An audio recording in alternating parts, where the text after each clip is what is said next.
Bismillahirrahmanirrahim. Penting sekali untuk muqaddimah kita. Allah mengatakan Khaliq. Khaliq, ya. Khaliq mencipta. Siapa yang dicipta? Bashar. Wah, nama Pak Kiai ini.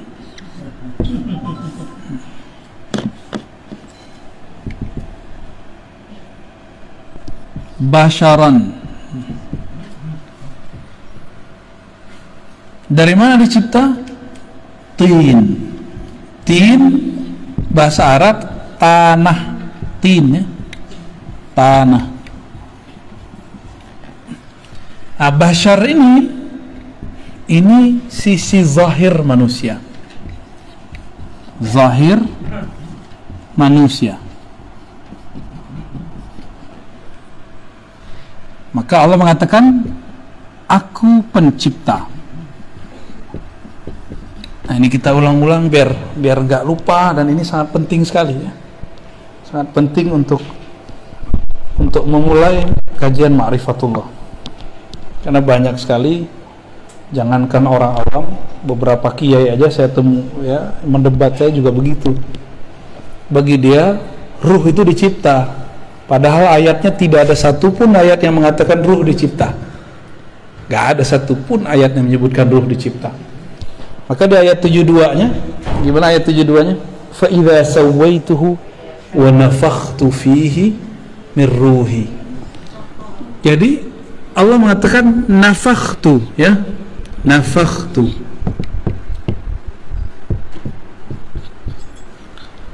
Apa arti nafakhtu? Aku tiup.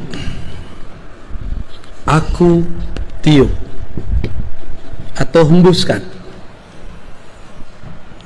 Beda dengan cipta. Apa yang dihembuskan? Ya, ruh.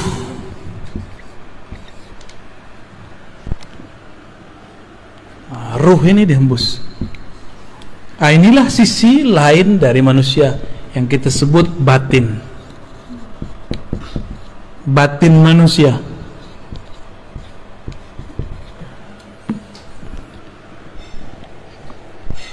Di saat mati, si tanah, si bashar pulang kepada tanah.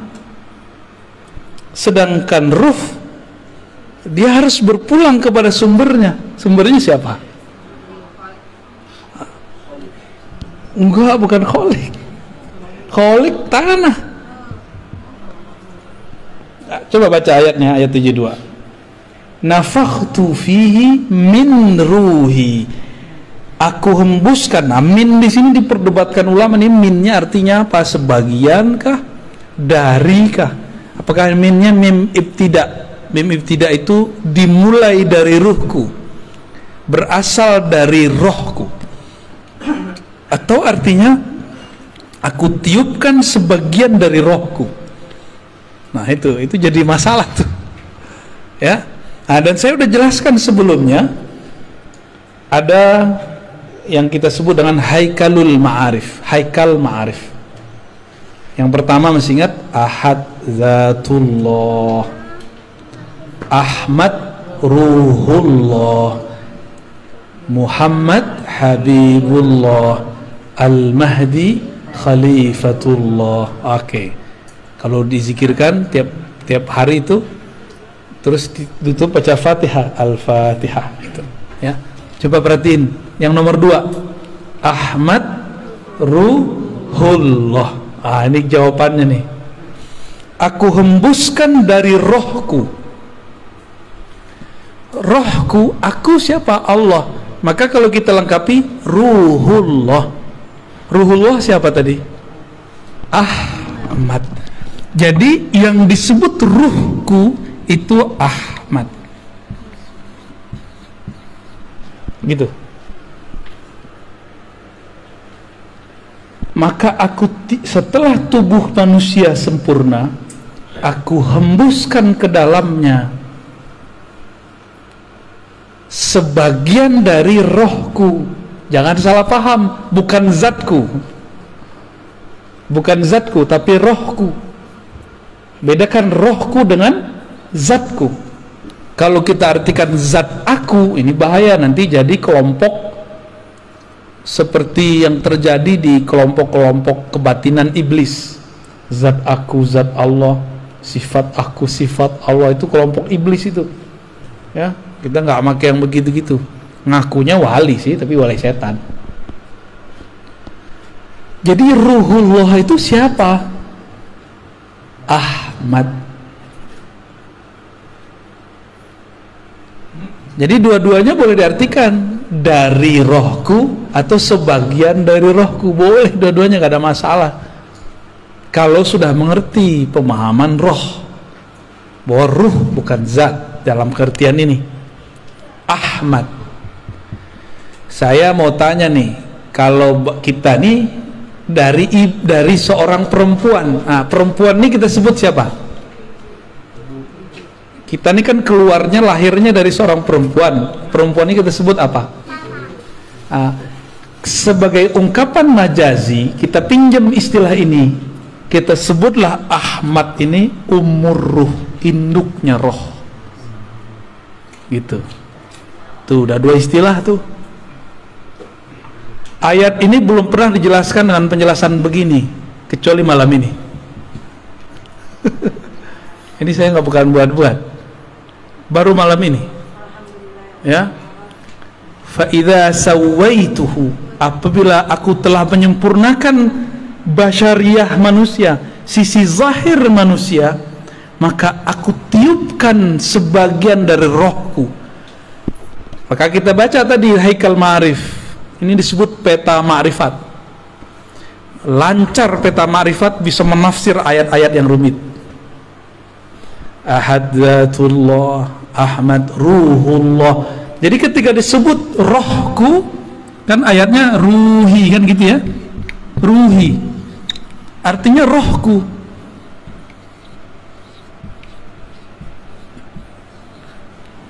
Banyak yang salah paham, dikira rohku itu zatku. Mereka takut kalau nanti orang ngomong di dalam diri kita ada zat Allah. Bukan, ini beda. Nabi Isa aja kita sebut ruhullah, benar nggak?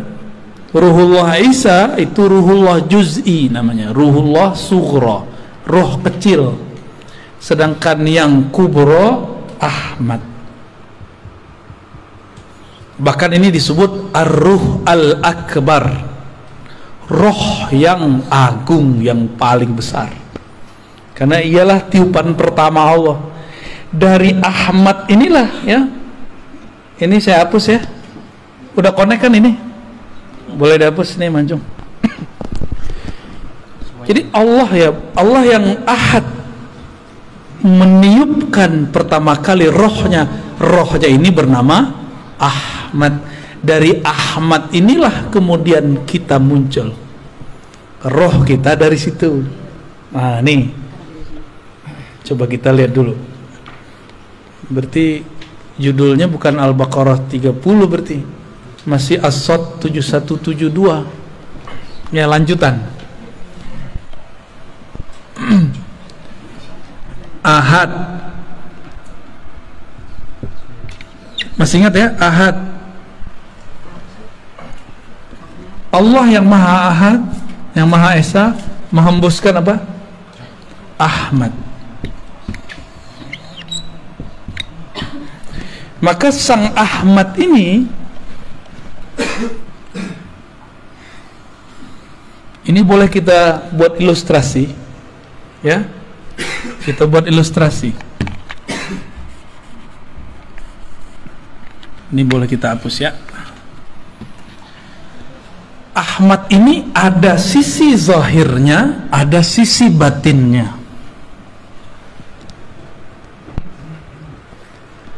Ahmad itu ruh Allah, maka kita nyebutnya tadi apa? Ahmad Ruhullah.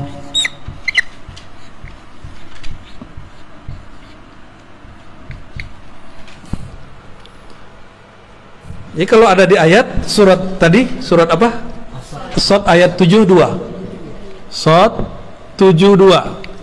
Allah mengatakan ruhi. rohku. Siapa yang disebut rohku? Ahmad. Ada sebelumnya antum dengar tafsir begini. Dan ini bukan tafsir bid'ah. Ini cuma tafsir yang selama ini tersimpan belum dikeluarkan. Beruntung nih rumah Buya nih. Ya, berarti ada wali di rumah ini nih. Ya. Semoga istiqomah kita semua ya, amin amin ya rabbal alamin ya. Jangan GR dulu mancung. Ruh Ahmad Ruhullah ini memancar ya. Ini pancarannya nih.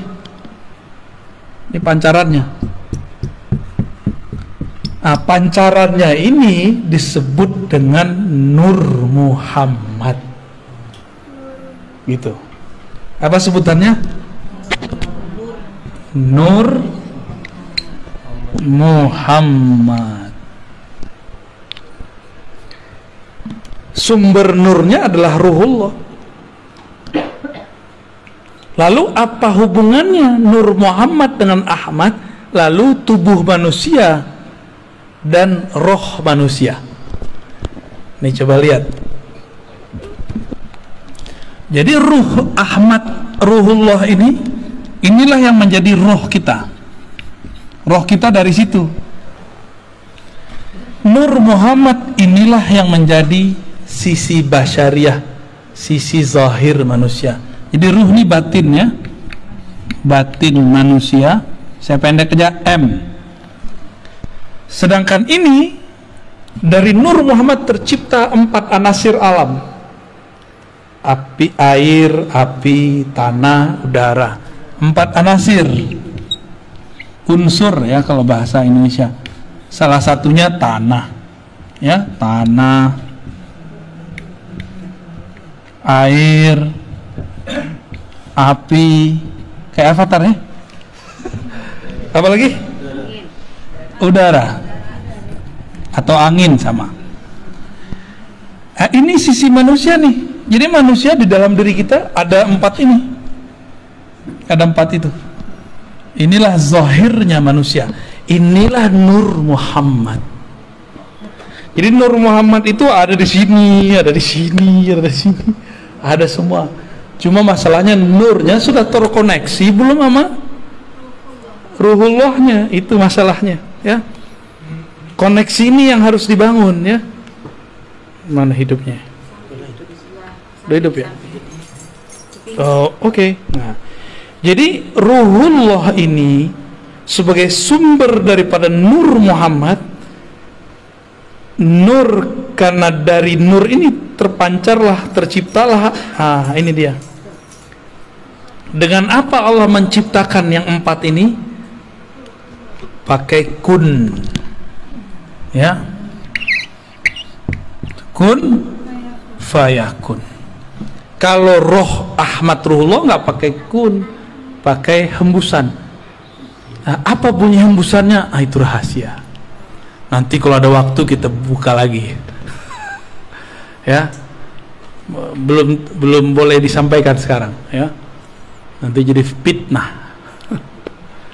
Ngarang-ngarang apa lagi nih Ar-Razi nih kata orang ya. Dongeng mulu. Emang ini dongeng? Emang begini dongeng? Ada nggak orang bisa ngedongeng begini? Saya bayar. Ya. Kalau ini dongeng silakan ulang. Ya, kalau bisa ngedongeng dengan ini. Ini bukan dongeng. Ya, ini kalau dalam ilmu tafsir disebut tafsir isyari. Tafsir isyarat. Jadi tafsir itu ada 3. Tafsir bil ma'thur, riwayat. Di dalam Sahih Bukhari, Sahih Muslim begini. Ada tafsir tadi bil ma'thur, sekarang bil ma'qul, dengan akal.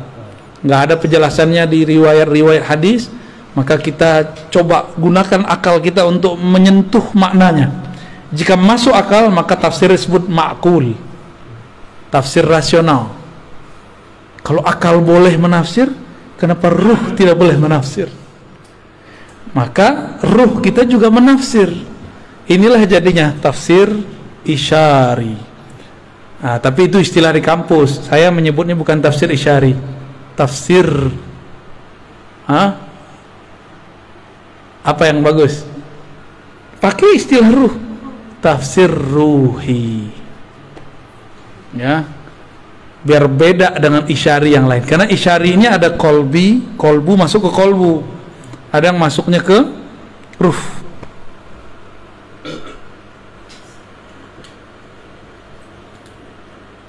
Pancarannya ini banyak, berapa banyak? Berapa banyak kemarin? 124.000. Ini bukan cocok logi.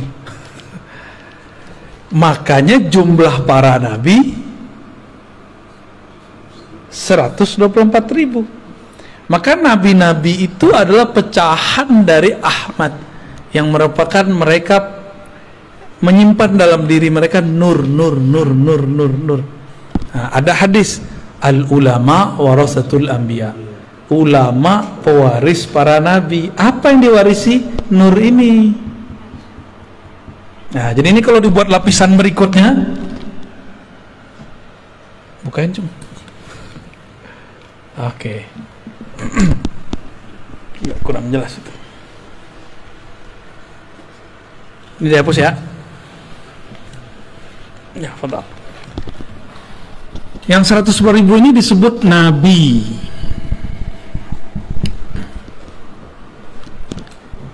Ini punya pewaris.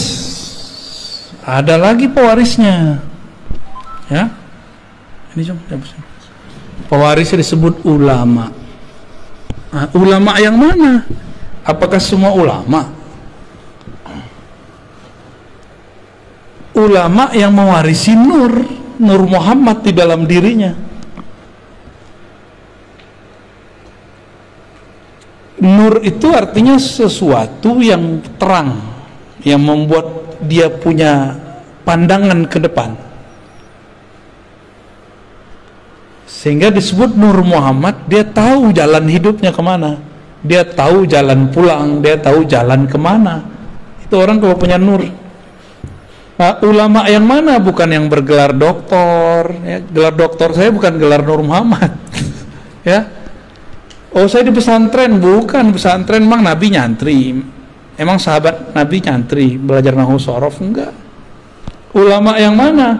Maka ulama ini ditafsirkan lewat surat Fatir ayat 28. Coba buka Fatir 28.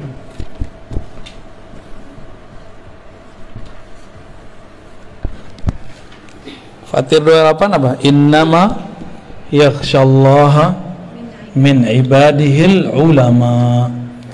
Yang takut kepada Allah, yang segan nama Allah, itu cuma satu kelompok, namanya ulama. Buya ini kan pernah jadi GM ya. Itu kalau ke daerah orang nggak tahu kalau Buya ini GM, dihargai nggak? Segan nggak mereka? Nggak segan. Tapi pas dilihat di kartu namanya GM, langsung nyembah mereka, hormat, wah mau diservis semuanya. Kalau nggak dikira ustadz aja kan, karena ada jenggotnya. Kira-kira seperti itu. Kita kalau nggak kenal orang nggak sungkan sama dia, nggak respect sama dia. Tapi kalau kita sudah kenal dia, kita akan hormat siapa dia. Nah, kenal ini nggak hanya kenal gelar, kenal nasab, kenal makomnya, ya, kenal makrifat yang tersimpan di dalam dirinya. Nah, inilah yang saya sebut umur ruh. Umur ruh itu nggak berdasarkan biologis. Umur ruh itu berdasarkan makrifat yang tersimpan di dalam dirinya. Ya, tuh 2, 3, ini udah 3 lapisan nih, ya. Maka ulama, sahabat yang takut kepada Allah di zaman Rasulullah, jumlah sahabatnya juga sama. Semua sahabat jumlahnya juga 124.000. Jumlah sahabat Nabi. Dari Nur Muhammad ini ada kayak semacam, jadi kalau ilustrasinya Bu ya, Telkomsel ini kan Telkomsel ya, punya satelit. Nah, satelit ini ruhullah, dia memancar kepada, kalau memancar pertama kali yang gede itu ke mana? Provider, begitu. Dan jumlahnya ada 313 yang menerima pancarannya langsung. Dari 313 ini nyebarlah ke 104.000. Dari situlah nyebar kepada umat. Kayak gitu modelnya. Maka setiap masa nur ini nggak akan kurang dari 124.000, nggak akan kurang. Maka wali kalau mati pasti ada pengganti. Jadi nggak usah khawatir. Kalau wali mati tidak ada pengganti, tunggu aja kiamat. Pasti kiamat. Jadi ada wali Allah itu zikirnya menahan gunung api meletus. Ada wali zikirnya menahan hujan biar nggak turun berlebihan.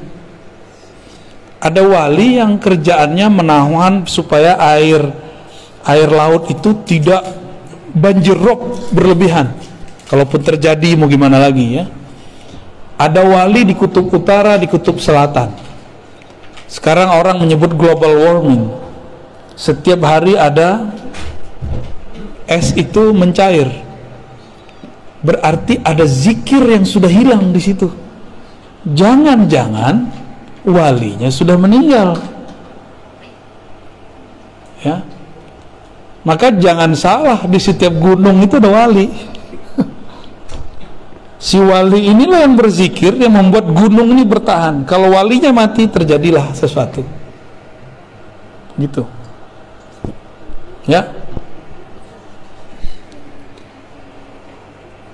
Gempa bumi, gempa boleh terjadi, tapi jadi bencana enggak? Kalau walinya mati, itu jadi bencana besar.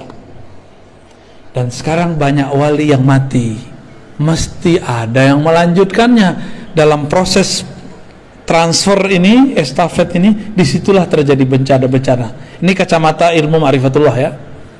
Bukan kalau orang BMKG mungkin ngomong ini gejala alam, ya itu urusan ente. Kita punya urusan lain. Ilmu kita tidak bertentangan, cuma berbeda. Ya, ilmu kita tidak bertentangan dengan BMKG kah, geologi kah, ilmu itu punya urusan sendiri. Kita punya urusan sendiri juga, gitu. Ya, laptop sebagus apa, handphone sebagus apa, tetap harus ada yang operasionalkannya. Kalau orangnya hilang ya kacau, sama lah kira-kira begitu. Katanya robot hebat, tetap harus ada orang yang memprogramnya. Programnya lewat ya lewat juga dia ntar. Ya.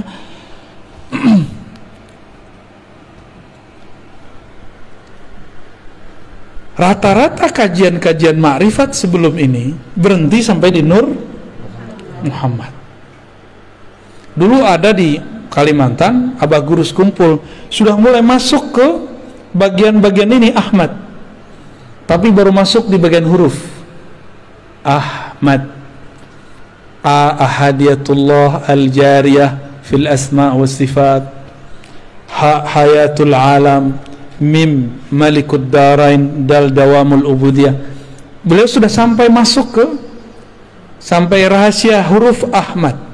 Itu udah bagus sekali. Bayangkan di zaman saat-saat itu beliau sudah mengupas kajian yang sangat luar biasa. Kita bersyukur ada wali-wali kayak beliau. Dan saya juga bersyukur sekali ketika hati rindu mau menyebut-nyebut beliau dan ingin ziarah, tahu-tahu ada jalan, kami baru pulang dari sana. Ya. Dan ketemu orang-orang murid-murid beliau yang Masya Allah orangnya udah kayak keluarga aja ya. Kayak keluarga datang ke sana. Kajian-kajian mengenai ma'rifatullah yang sudah mulai dibuka oleh Abah Guru itu sampai kepada ilmu huruf. Ilmu huruf itu penting sekali. Di dalam kitab Khatmul Aulia dulu sebelum apa ada sesuatu lah.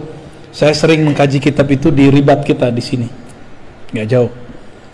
Bahwa ciri-ciri Khatmul Aulia, penutup para wali, puncak para wali Itu ada 4 ilmunya, ditulis di kitab itu. Beliau ahli hadis dan juga ghaus di zamannya, kutubul ghaus, jadi bukan hanya kutub aja. Beliau mengatakan ilmu pertama ilmu bad'i, ilmu tentang awal asal muasal alam, ilmu tentang asrar alam gitu. Maka orang ini kalau ngelihat kita, dia bisa lihat nasab kita ke belakang, baik nasab jasad basyariah atau nasab ruh atau nasab nur. Jadi ada 3 nasab: jasad, bin binti binti, ada nur dulu, nur, lalu ada ruh. Jadi kita ini bisa bagi ntar nih, ya. Ada satu lagi di luar. Nah ini karena bukan bagian dari ma'rifatullah, saya nggak masukin tentang nasab jasad, saya nggak masukin.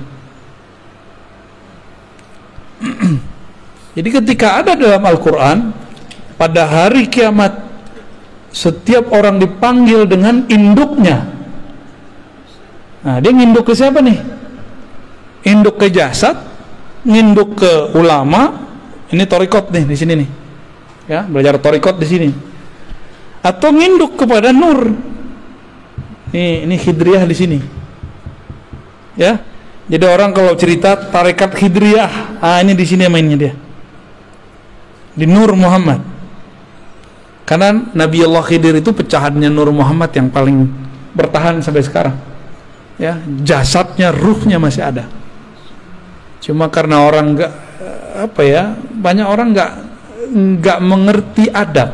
Kalau nggak tahu bilang aja sih nggak tahu, nggak pernah ketemu Nabi Khidir bukan berarti Nabi Khidir nggak ada. Ente nggak tahu Nabi Khidir ada, jangan bilang dia nggak ada gitu. Ini orang-orang ini suul adab bener-bener, ya. Nabi Khidir nggak usah pakai Nabi Khidir deh. Ashabul Kahfi masih ingat? Ashabul Kahfi tidur berapa tahun? 315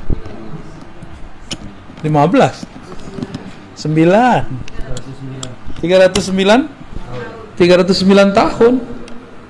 Makan nggak? Minum nggak? Wajahnya jadi tua nggak? Enggak.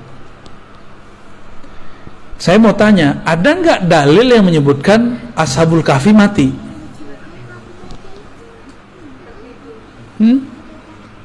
Iya, setelah 309 nggak ada, dia tidur lagi. Makanya dalam riwayat yang dikumpulkan Imam Al-Qurtubi dalam kitab Tazkirah, nanti Ashabul Kahfi turun lagi membersamai Nabi Isa. Ternyata usut punya usut, Ashabul Kahfi adalah umat Nabi Isa. Jadi antara Nabi Isa dengan Nabi Muhammad. Jadi nanti ketika Nabi Isa turun, mereka keluar. Apakah itu khurafat? Ya nggak khurafat lah, ada riwayatnya. Kitab Tazkirah Imam Al-Qurtubi, diringkas lagi oleh Imam Sya'rani dan tidak dihilangkan itu. Berarti mereka sekarang masih ada, cuma Allah sembunyikan. Yang sudah ke Yordan mungkin lihat di mana sih gitu. Saya juga pernah ke sana alhamdulillah, dan emang Allah tutup kan, Allah suka-suka tutup. 309 tahun aja Allah tutup. Siapa yang menunjukkan jalan kepada mereka ke goa? Kan nggak diceritain orang. Itu Nabiullah Khidir. Nabiullah Khidir yang bimbing mereka ke sana. Diajarin cara supaya nutupin gua biar nggak ketahuan. Itu ilmu Nabi Khidir semua. Nah ini nih ilmunya di sini nih, ilmu Nur Muhammad. Nabi Isa dalam surat As-Saff ayat 6 ya, mengabarkan, aku akan memberi kabar kalian kedatangan seorang nabi di akhir zaman, ismuhu Ahmad. Kok lahirnya Muhammad? Berarti Ahmad nama apa dong? Karena Nabi Isa ruhullah, maka Ahmad itu nama ruh. Ini dah dalil kalau ruh itu punya nama. Nama ruh pertama Ahmad. Coba Ahmad sama Ahad bedanya apa? Coba beda mim doang. Oh, kalau bagi orang ahli huruf ada rahasianya. Nah, tadi empat pencirian wali khatmul aulia. Tadi ilmul bati masa lalu. 2 ilmul maqadir masa depan. Ya. Ilmul bati, ilmul maqadir. Apa lagi ya? Mitsaq, ilmu mitsaq. Apa arti mitsaq? Mitsaq ini syahadat alam semesta. Jadi kita ini per alam ada syahadatnya, per zaman ada syahadatnya, beda-beda syahadatnya. Syahadat Nabi Isa beda dengan syahadat kita. Syahadat Nabi Adam beda dengan kita. Tapi ada syahadat yang permanen, itu syahadat azaliyah namanya. Ya. Syahadat pada masa sebelum diciptakan alam, itu namanya azali.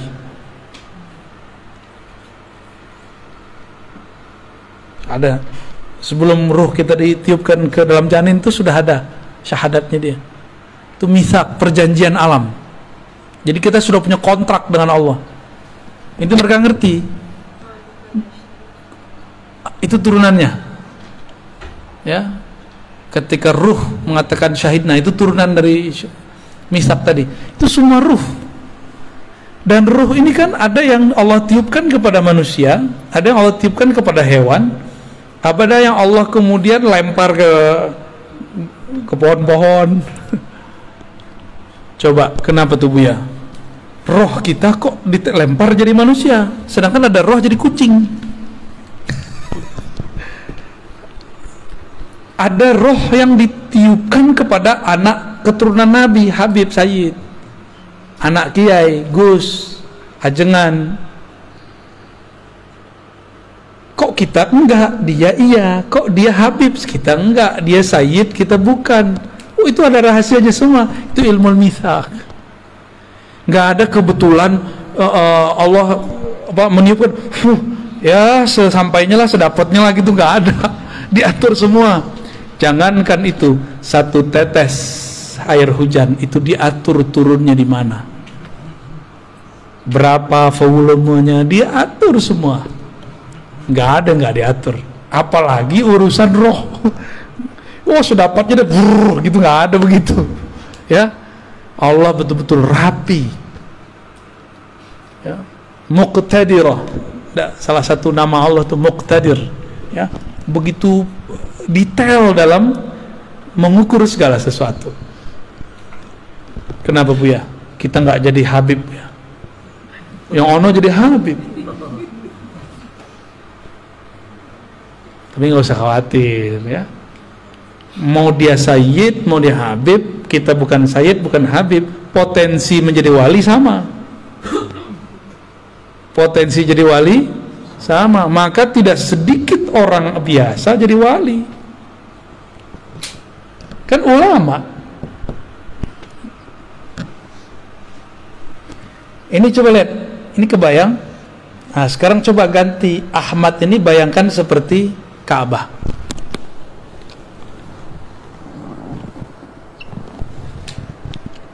Ini ilustrasi aja, ya.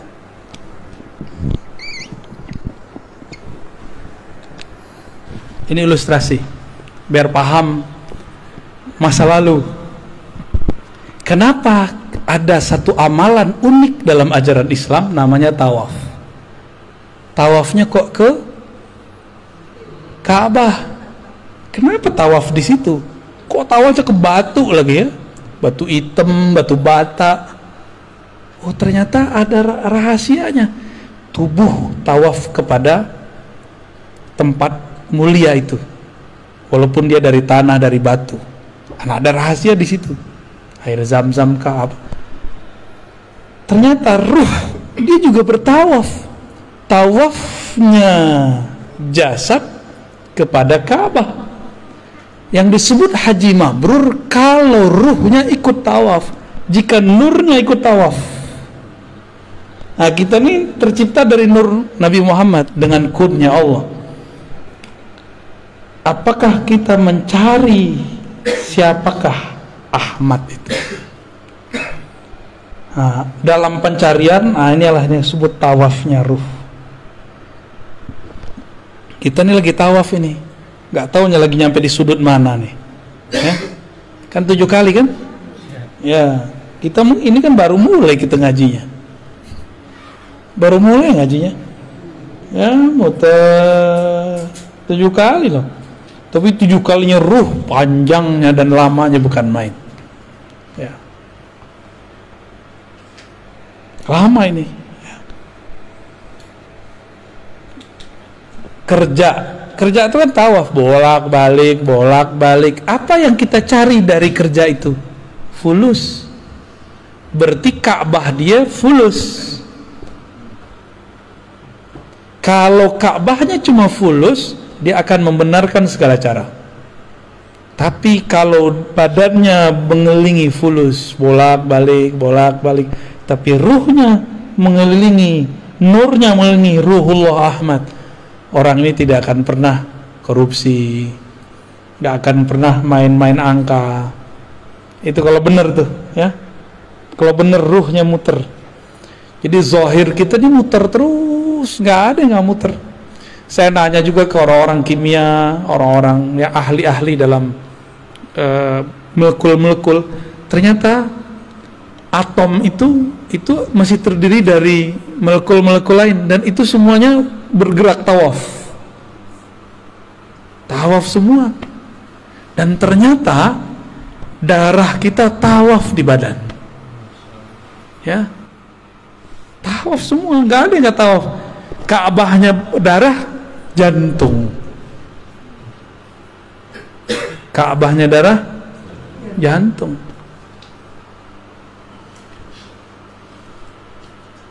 Oke? Kalau sudah punya gambaran begini, ilmu bad'i, ilmu masa lalu, jika di masa lalu di alam nuriyah ini kita dulu percikan nur kita ini tawaf kepada Ahmad, maka lahirnya pasti jadi seorang mukmin. Kalau dia tambah dekat, yang paling dekat 124.000, maka di zaman dulu dia jadi nabi. Setelah Nabi Muhammad dia bukan jadi nabi, dia jadi wali. Gitu. Kalau dulu kita pernah tawaf. Ada lagi, dia memandang. Jadi nur ini memandang kepada Ahmad. Terus dia mengatakan, wow, indah sekali. Dia lahir jadi Habib. Itulah sejarah kenapa Habib terlahir sebagai Habib. Jadi nggak ada yang cocok logi, dan nggak ada yang terjadi begitu saja. Semuanya terjadi karena mengulang aja itu. Udah selesai tawaf di sana, dia masuk lagi ke alam baru. Kita lagi tawaf ini, lagi tawaf semua ini. Selesai masuk lagi ke alam barzakh, tawaf lagi di sana. Selesai masuk lagi ke padang mahsyar. Di padang mahsyar Ka'bahnya bukan Ka'bah ini, kembali kepada yang punya Ahmad ini, namanya Muhammad. Maka semua orang mencari Nabi Muhammad, tawaf lagi. Begitulah terus mencari syafaat. Nah, nanti semua orang hatta Nabi Ibrahim nyari Nabi Muhammad, ya. Maka bernamalah Nabi Muhammad itu Al-Fatih. Karena Nabi Ibrahim mau buka pintu surga nggak bisa, balik lagi. Siapa yang bisa? Muhammad. Maka disebut Muhammad Al-Fatih lima ughliq wal khatim lima sabaq. Ya. Itu ijazahnya minta ke Pak Kiai itu, ya. Ya, salawat Al-Fatih.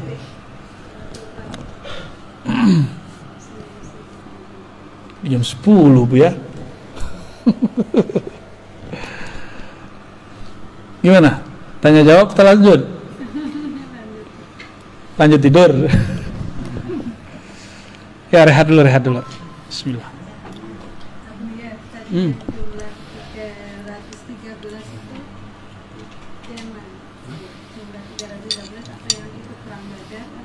Betul. Bagus. Dari 124.000 nur ini ada 313 nur yang paling besar. Yang 313 yang dulu bertawaf dan itu menjadi barisan ring pertama Ahmad. Nah, yang 313 ini di zaman pra Nabi Muhammad menjadi 313 Rasul. Dari 313 itu yang paling kuat perjuangannya 25. Jadilah 25 para Rasul. Tuh kalau ditulis terus tuh. Coba yang ditulis tuh, Cung. 124.000, 313, gede-gedein tulisannya ke bawah. Dari 313 itu ada 25 yang kemudian sangat luar biasa perjuangannya. Dari 25 ada yang paling penyabar, 5 nabi. Dari 5 itu semua sumber kesabarannya ada dari satu sosok. Itulah Muhammad sallallahu alaihi wasallam, Sayyidul Awwalin, Sayyidul Akhirin. Ya, 300. Inti jangan salah tulis, bukan 212, bukan 414. Ya, 313. Ya. Kalau 212 tuh kawan-kawan kita yang berjuang kemarin tuh ya. Iya, 5. 5 jadi berapa? 1. Nah, ini penting nih. Syukuran. Jadi 124.000 itu ring terluar, ring terdekatnya 313. Dari 313 ini paling dekat lagi 25. Dari 25 ini paling dekat lagi 5. Dari 5 itu 1. Berarti kalau 5 kurang 1 berapa? 4. Coba lihat. Nabi Muhammad, Abu Bakar, Umar, Utsman, Ali. 5 kan? 5. Dan itu bukan cocok logi. Emang udah dari sononya. Udah dari sononya begitu. Ya.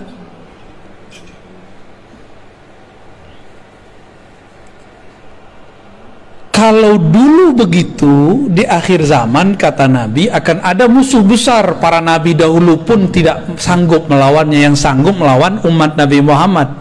Kira-kira ilmu yang diturunkan zaman sekarang lebih sedikit atau lebih banyak dari zaman dulu? Nabi Musa nggak dapat izin ngelawan musuh besar ini. Nabi Nuh nggak dapat izin. Nabi Sulaiman katanya sempat perang tapi nggak sanggup juga. Sesakti Nabi Sulaiman loh. Nabi Khidir juga nggak sanggup. Nabi Isa itu yang ngecoh Nabi Isa siapa? Yudas Iskariot kan itu adalah penyamaran Samiri, Dajjal. Semua nabi kata Nabi Muhammad sallallahu alaihi wasallam anzara qaumah, mengingatkan kaumnya akan ada musuh besar bernama Dajjal. Lah kok sekarang ada kiai bilang Dajjal itu bukan sosok, Dajjal itu suatu sistem, ya. Nabi Muhammad, para nabi sebelumnya bilang itu sosok, ente bilang itu ya pinteran dia dari Nabi Muhammad ya kan? Pinteran dia dari Nabi Musa. Di Quran kan di surat Thaha disebutkan kisahnya tentang Samiri. Dia kan yang disebut Dajjal. Samiri itu nisbat kampungnya, Dajjal itu gelarannya. Yudas Iskariot penyamarannya. Kalau gitu nanti struktur ini akan berulang kembali. Struktur kan berulang kembali. Jadi di sini ada 4 nih ya.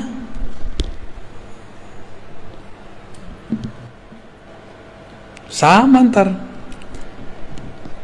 Nabi mengatakan jika bumi telah dipenuhi dengan ketidakadilan, muliat al-ardu jawran, ya, ketika bumi sudah dipenuhi dengan ketidakadilan, di mana-mana ada kezaliman, ini bukan hanya kezaliman politik dalam negeri loh, ini kezaliman global. Jadi tolong move on, jangan cuma memikirkan masalah pilpres. Itu terlalu cetek mikirin begitu. Ini sudah umat akhir zaman sudah. Kita nggak boleh hanya memikirkan politik satu negeri. Ini sudah besar ini masalahnya. Udah lintas negara, lintas benua. jika lintas benua terjadi kezaliman. Orang nggak salah dikasih virus, zalim nggak? Kita sehat-sehat aja divaksin, masalah nggak? Tapi ya kita ikut aja lah. Udah vaksin kan? Vaksin dong. Vaksin lah ya, biar nggak jadi pakyu. Kecuali nggak mau keluar ya terserah. Kalau saya hampir tiap bulan keluar kota, ya wajib vaksin. Bukan hanya ganti status di Peduli Lindungi, beneran vaksin ini, kita hakon ini. Ini orang nakes aja nunggu saya vaksin, kan lucu. Nunggu Buya dulu lah katanya. Aduh, kita jadi serba salah deh ya. Kita ikutin main mereka. Mereka makar, Allah juga lebih baik makarnya. Udah sederhana itu. Mungkin lebih banyak yang kita makan ini lebih bahaya daripada vaksin yang disuntikan ya.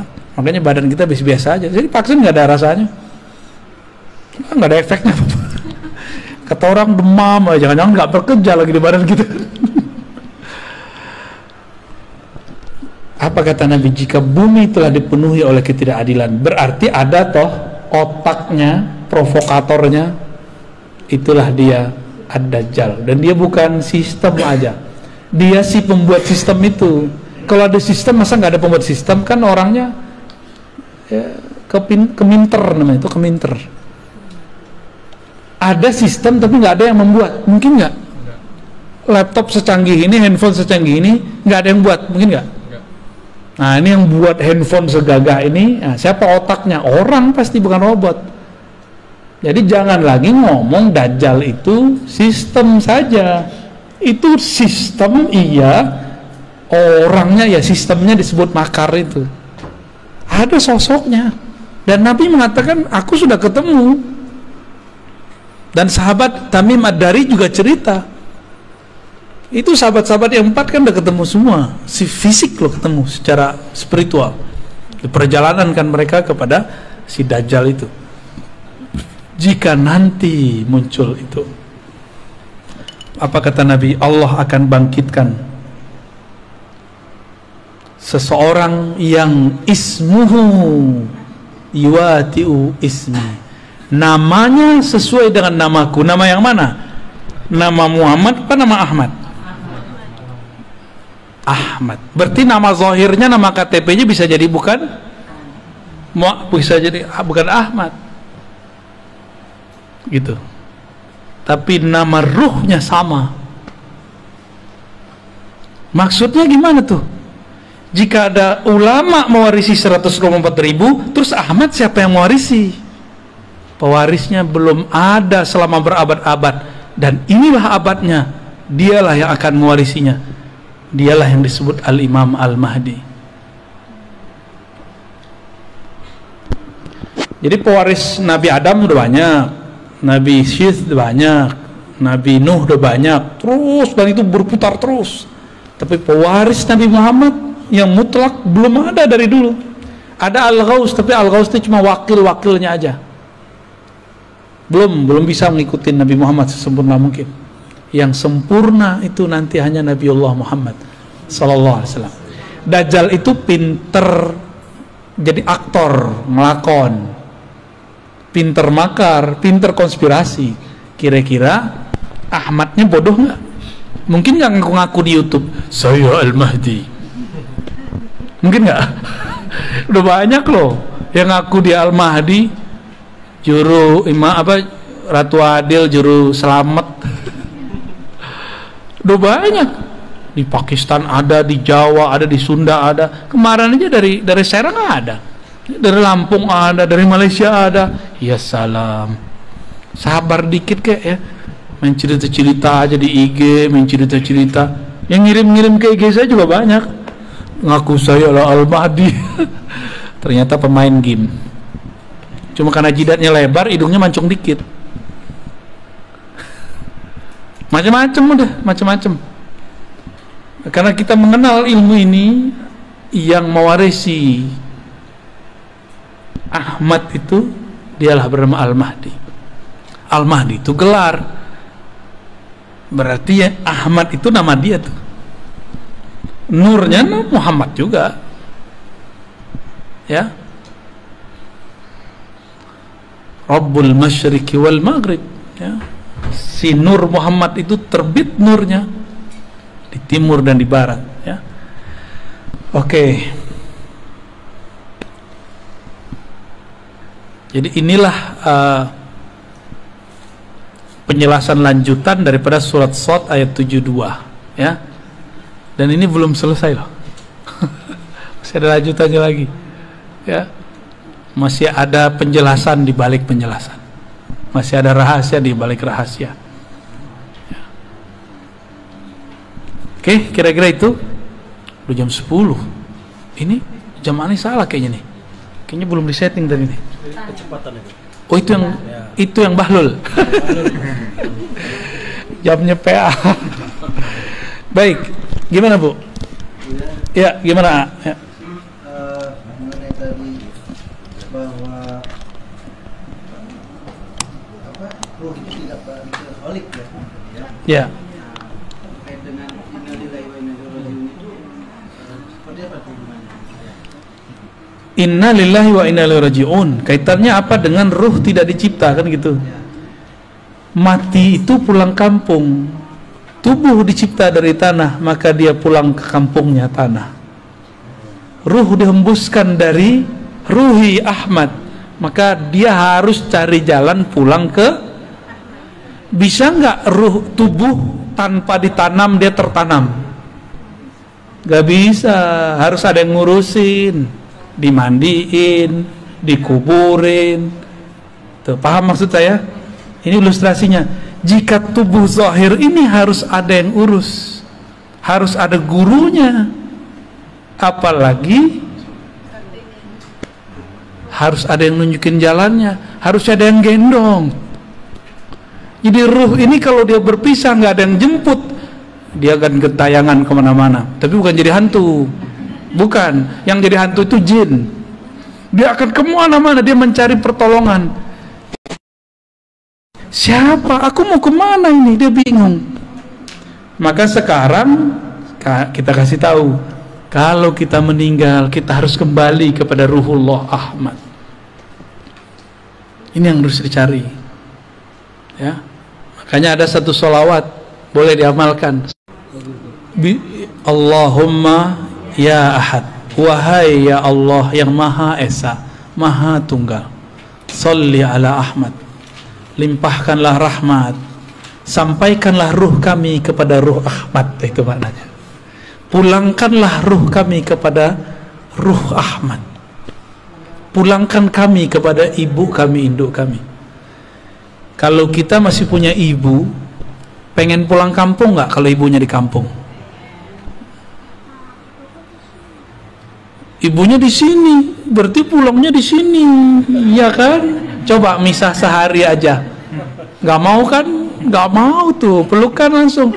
Begitulah nanti jika ruh tahu jalan kepada ummur ruh, nanti mereka semua akan bermanja-manja. Makanya kalau bener nih kita sholawat, kita mewek-mewek nyebut nama Ahmad. Nggak ada orang yang nggak bisa nangis kalau nggak sebut Ahmad. Cuma ini kita lagi tahan-tahan aja nih. Kalau bener nih ruh, dia percikan dari hembusan Ahmad, disebut Allahumma ya Ahad, Sholli ala Ahmad. Enggak, pasti ngalir. Ya Allah, ruhku ini adalah bagian dari hembusan ruhmu Ahmad. Tolong kembalikan ia kepada ruhmu Ahmad. Sampaikan kami kembali pulang kepada ibu ruh kami Ahmad, induk ruh kami Ahmad. Enggak nangis, berarti dalamnya hitam. Itulah rahasia. Silakan diamalkan itu, ya. Ya, Allahumma ya Ahad, Sholli ala Ahmad. Allahumma ya Ahad, Sholli ala Muhammad. Allahumma ya Ahad, Sholli ala al-Mahdi khalifatika ya Allah ya Ahad. Allahumma sholli ala Al-Fatihah. Oh, surah ulang turun. Ya, kira-kira begitu. Ada orang kalau dia mau nangis dia ketawa, ya nggak jadi nangis deh. Atau kalau dia mau nangis dia marah-marah dia. Ada juga, ya. Itu cara aja untuk mengalihkan, namanya iltifat. Cara aja. Kan repot. Guru mau ngajar nangis mulu, ya repot semuanya. Ya. Tapi rasakanlah itu. Nah, baca itu kalau bisa pagi atau malam tahajud 100 kali. Nikmati itu bacaannya. Ya Allah yang menghembuskan rohku dari Ahmad, pulangkan ruhku kepada ibu ruhku Ahmad. Maka bernamalah Ahmad itu ummur ruh, induknya roh, ibunya roh. Ini istilah aja ya, karena sumber kita sebut induk, kita bersumber darinya. Kalau meninggal insya Allah dia tahu jalan pulang kampung, ya. Biasanya dia ada namanya, ya. Seharusnya ada namanya tuh. Maka kalau ada wali yang mengerti nama ini, minta nama kepada dia. Biasanya walinya suka nyamar-nyamar juga. Waduh, berat ujian kita. Karena Dajjal itu suka melakon, memalsukan dirinya menjadi orang baik. Maka yang mengerti nama ini pasti dia memalsukan dirinya seakan seperti orang yang tamak dunia, jahat, kayak nggak sholat, kayak gitu. Orang yang paling durhaka sedunia. Ya, itu namanya malamatiyah. Itu berat ujiannya. Nah, ujian bagi kita kalau emang punya ruh, coba tanya ke dalam ruh. Jangan hanya pakai akal. Kalau akal kita bilang, masa sih? Akal kan gitu ngomongnya. Kalau ruh dia nggak ngomong begitu. Ya, dulu orang Arab bingung, Muhammad ngaji di mana? Kok dia bisa mengerti qul huwallahu ahad, Allahu samad, lam yalid wa lam yulad? Itu mereka bingung itu. Nggak ada yang nyokolahin. Itu lewat ruh itu. Maka mereka ngomong, ini bukan dari ahli kitab, bukan dari ayahnya udah meninggal duluan, bukan dari ibunya meninggal ketika kecil, bukan juga dari kakeknya sibuk ngurusin orang. Terus dari mana?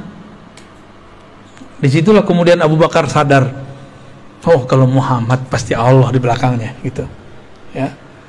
Maka bernamalah beliau Siddiq, ya.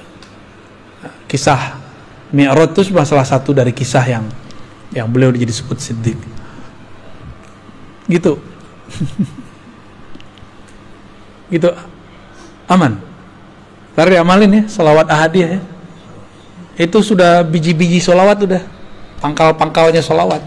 Karena sholawat itu banyak, ada Al-Fatih, ada sholawat Nurizat, ada sholawat Tibul Qulub. Nah, ini masing-masing punya fungsi, punya rahasia-rahasia. Ini sholawat ma'rifat, ya. Dan itu nggak dibuat-buat, emang dikasihnya begitu. Siapa yang ngasih? Ya itu tuh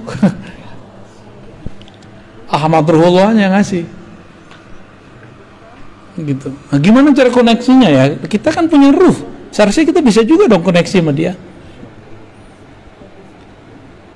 Kenapa kita nggak bisa berinteraksi, terhubung kepada ruh Ahmad? Karena kalau kita punya handphonenya bagus, tapi baterainya swap. Baterainya ada, kartunya nggak ada. Kartunya ada, pulsanya nggak diisi. Pulsanya lengkap, nomor sudah punya, nomor yang dihubungi nggak punya. Nomor yang dihubungi sudah punya, tapi nggak mau nelpon.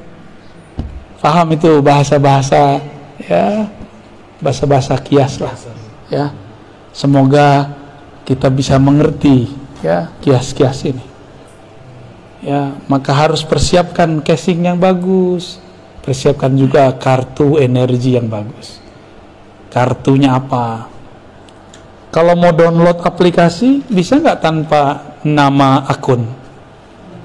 Maka harus punya nama akun. Apa nama akunnya? Itulah nama ruh. Maka ilmu tentang nama ruh adalah awal dari berkoneksi dengan Ahmad Ruhullah. Hati-hati, kadang-kadang kita kena siloka yang selama ini orang udah ketemu sama kita, ternyata dia orangnya. Biasa. Kalau zaman-zaman Syekh Abdul Qadir kan enak, orangnya pakai serban, ya kan, sholatnya Masya Allah. Enak. Tapi nggak mungkin Allah membiarkan mutiara Ahmad ini diobral, diketahui orang banyak-banyak, bisa dicuri dia. Maka Allah lapisi dia dengan sisi basyariah, manusiawi yang orang nggak akan paham kalau di dalamnya ada sir Ahmad. Ya, kadang-kadang dia teman kita, jangan-jangan dia tetangga kita, jangan-jangan dia dulu murid kita, jangan-jangan dia dulu guru kita, jangan-jangan dia dulu pernah ziarah sama kita, jangan-jangan dulu kita makan di warteg sama dia.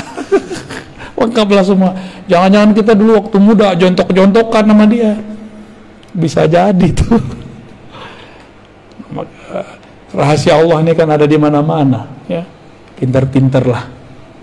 Kira-kira itu kajian kita malam ini ya. Pertanyaannya dicukupkan dulu karena kami mau jalan lagi ke Bandung nih. Bandungnya bukan Bandung ini, Bandungnya di mana kita? Lembang, gila, Masya Allah. Jadi mohon izin nih Pak Kiai, mohon doa selalu bagi kami yang masih muda-muda. Mohon maaf jika suul adab. Ya Bu ya. Umi, maaf telat ya. Ya. Alhamdulillah. Ya kajiannya begini nggak setia ya, salam.